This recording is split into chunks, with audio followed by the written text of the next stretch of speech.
اليوم تم انعقاد ديال جمع عام ديال نادي المحامين بالمغرب بدار المحامي، اللي حضروا أكثر من ثلثين ديال أعضاء المكتب وزائد المنخرطين فضلا عن المنخرطين، واللي شهد انتخاب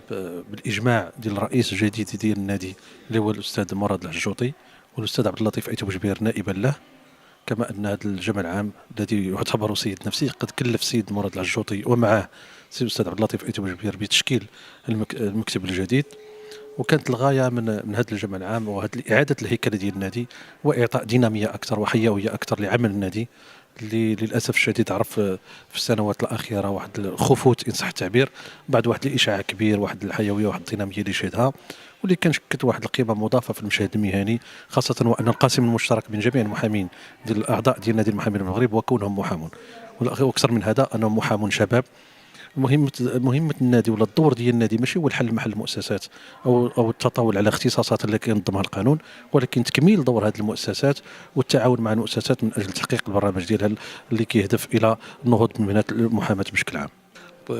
بطبيعه الحال النادي خضع العتيق ديالو، اعضاء الجدد ديال نادي المحامين بالمغرب والمكتب الجديد نادي المحامين بالمغرب خضع العتيق ديالو الدفاع عن القضايا الوطنيه بشكل اساسي، بمعنى ان المحامون اصبحوا مدعوين انهم ياخذوا المبادره في جميع القضايا التي تهم الوطن، من اعتداءات على القنصليات ديال المملكه المغربيه في جميع بقاع العالم التي يقوم بها بعض العصابات ديال المرتزقه وغير ذلك من القضايا، بمعنى ان نادي المحامين بالمغرب اصبح جمعيه ستعطي الاهتمام اولا وقبل كل شيء للقضايا ذات البعد الوطني وتسجيل الحضور ديال المحامين كمدافعين على القضايا الوطنيه.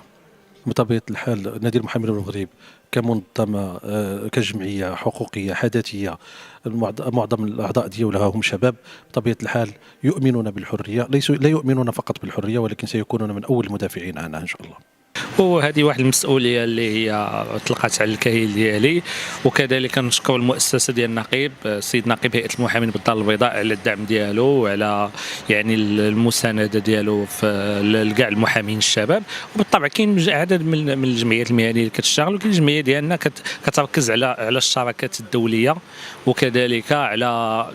على مجموعه من الاوراق مثلا اللي كتعلق بالحملات اللي كتستهدف حملات الشهير اللي كتستهدف المؤسسات ديالنا والمغرب في الخارج، وكذلك مجموعه من الاشخاص اللي كيسيئوا لما اعضاء جبهه البوليزاريو اللي كيقوموا بالتهجم على مقرات دبلوماسيه. قررنا باش تكون عندنا واحد الحمله ديال الترافع تكون من بين اولويات النادي ديالنا، وكذلك تعزيز القدرات والكفاءات المحامين الاكاديميه، بالاضافه يعني خلق لا فولغاريزاسيون دي دروا، يعني نشر الثقافه القانونيه، وكذلك فتح الحوار بين مختلف الفرق حول القوانين الجديده باش يعني نضمنوا نشر الثقافه القانونيه بين فئات المجتمع المغربي.